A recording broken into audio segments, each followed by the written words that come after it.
Welcome back to The Critique. Today we are looking at a really fascinating script for a video essay, the psychology of people who don't love their siblings. It is really ambitious. It's trying to blend this hard evolutionary science with a very poetic narrative about sibling estrangement. It is a heavy topic, and because it's so heavy, the way the writer actually invites the audience in is just so critical. And I think that's where I want to start, with the narrative perspective. Okay. The entire script is written in the second person. Strictly you. You feel this, you do that. The universal you, which is always a double-edged sword. Right. I felt it immediately. The writer is obviously trying to create this sense of intimacy, to grab the listener and say, I see you. I know who you are. But, there were moments where I actually found myself pulling back. I felt managed. That's the risk. When you use the second person, you're essentially acting like a hypnotist. You're telling the listener what the reality is. Your eyelids are getting heavy. And if their eyelids are wide open, the trance just breaks. You lose all your authority instantly. That is exactly what happened for me. The script says you look at a face that shares your architecture, and instead of recognition, you feel a subtle magnetic repelling, and that is beautiful writing. It's gorgeous. But then later it says you find yourself monitoring your breathing, engaging in a high-energy performance of intimacy. And that's where it gets too specific. Yes, because I started thinking about people I know in this situation. Not all of them perform intimacy. Some of them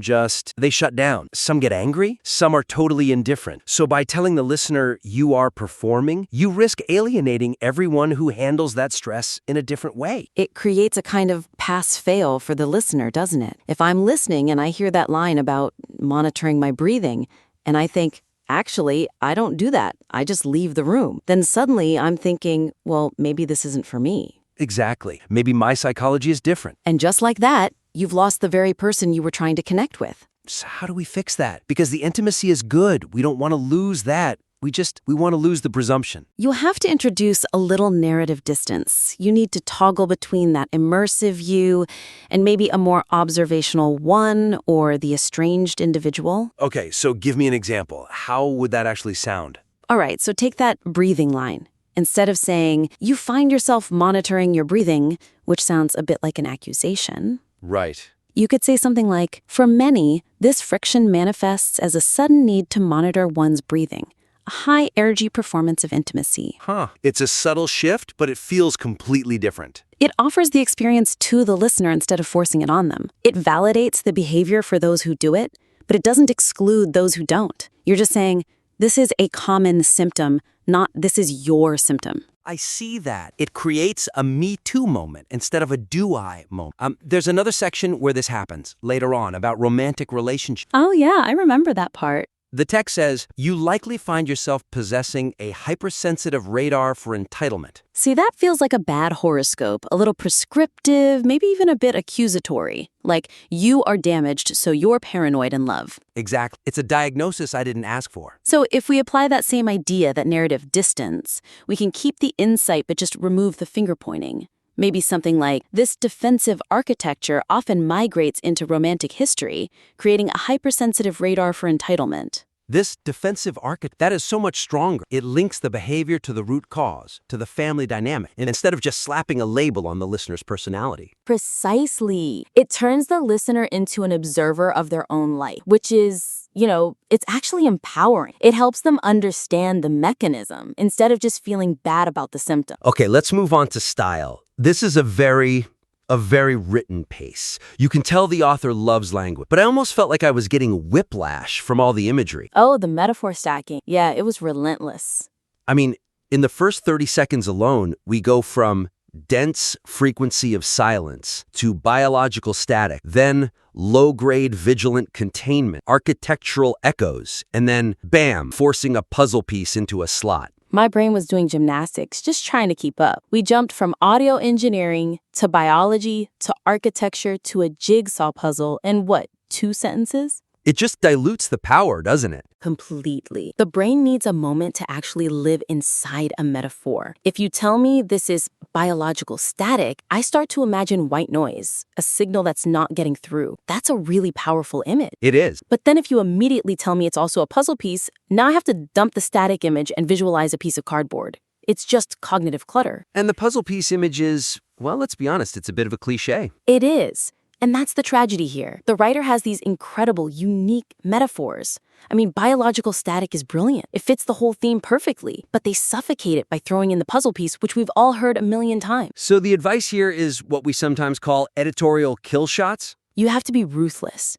You have to look at that paragraph and just ask, which one of these images is doing the most work? And in this case, it's clearly the biological and the auditory stuff, the frequency, the static. It all aligns with the title, with the psychology. Right, so you kill the architecture, you kill the puzzle piece, you let biological static stand on its own. It needs that room to breathe. There's another place this happened, the kinship premium section. The economic section.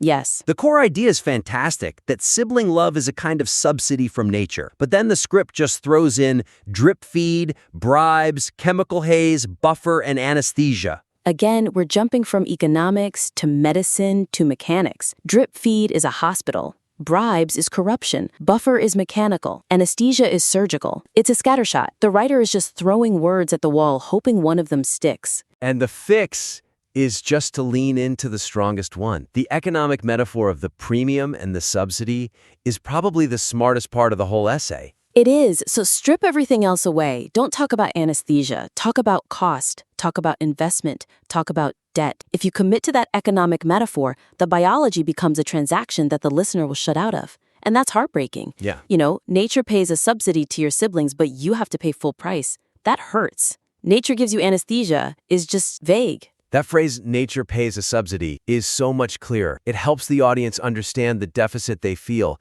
in a really logical way. Consistency is what gives a metaphor its weight. If you mix them, they're just decoration. If you sustain them, they become an actual argument. Some big terms get thrown around: limbic resonance, mirror neurons, neuropeptides. The vocabulary is all there, but the application of it feels a little unearned. I got the sense that the science was being used as like poetic set dressing rather than as actual evidence. That's it exactly. The script introduces a concept like mirror neurons. But before we can even really understand what that means for a person, it immediately jumps to, for you, the mirror is opaque. It assumes we already know the baseline. And that is a dangerous assumption. If you don't establish the ground, the way it's supposed to work, then the application of the dysfunction just doesn't land. The listener is left thinking, okay, my mirror is opaque. Is that bad? What am I missing? So we need a ground, then apply structure. Yes. You have to be a teacher for just 2 sentences before you get to be a poet. Okay, let's look at the oxytocin as a bribe section. Right now, it just says, these chemicals act as a bribe to make us tolerate our sibling. Which is funny, but it's thin. The feedback here would be, stop. Explain why the bribe exists in the first place. Explain that in our ancestral environment, your siblings carried 50% of your genetic material. Their survival was your survival.